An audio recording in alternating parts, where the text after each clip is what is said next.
a copy of the Injil and the Torah that was given to Moses. We don't need to. What do you mean you don't need to? Then you don't know how to navigate around the Quran. Oh, I do. The Quran tells us about the Torah and Gospel. It tells us information about them. And so now we can know what the Torah and Gospel isn't. So if someone brings me the Book of Mormon and says, this is the Injil, I can use this Quran. The Quran tells me about the Torah and Gospel. It gives me descriptions of the Torah and Gospel. And so if you want to come and bring me Harry Potter, or bring me the Gospel of Mark, or bring me the Lord of the Rings, or any other book and say, yep, this is the Injil, I can open this Quran and see, what does the Quran say about the Injil? What does it describe the Injil?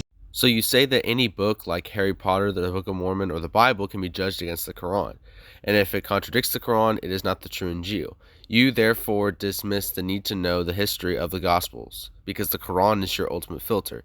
But this framework is logically and historically flawed. Let me explain why, starting with the Quran's own testimony. First, the Quran itself authenticates the scriptures in the hands of the 7th century Christians and Jews. It does not treat them as lost or hopelessly corrupted. In fact, it commands Muhammad and early Muslims to refer to these very texts as a guidance for confirmation. Surah 1094 says, if you are in doubt about what we have revealed to you, then ask those who have been reading the scripture before you. Surah 547 commands Christians, let the people of the gospel judge by what Allah has revealed to therein.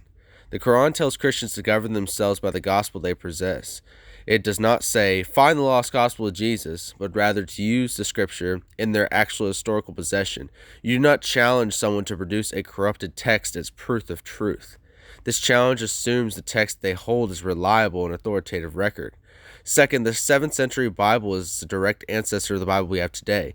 We're not talking about missing book. We have overwhelming manuscript evidence, thousands of Greek and Hebrew copies such as Codex Sinaiticus and Codex Sinaiticus. The date of the 4th century, almost 200 to 300 years before Muhammad. These manuscripts are virtually identical in doctrine and narrative to the Bible we use today. Therefore, the Gospel, the Quran, tells the 7th century Christians to judge by is textually the same core message preserved in our modern New Testament. Therefore, your Quran as a filter method collapses under its own weight. The Quran itself locks in the integrity of the Christian and Jewish scriptures availability at the time of Muhammad. To bypass this claim, the Bible is corrupted, requires you to disregard the Quran's clear historical testimony about the very scriptures it commands its followers to consult.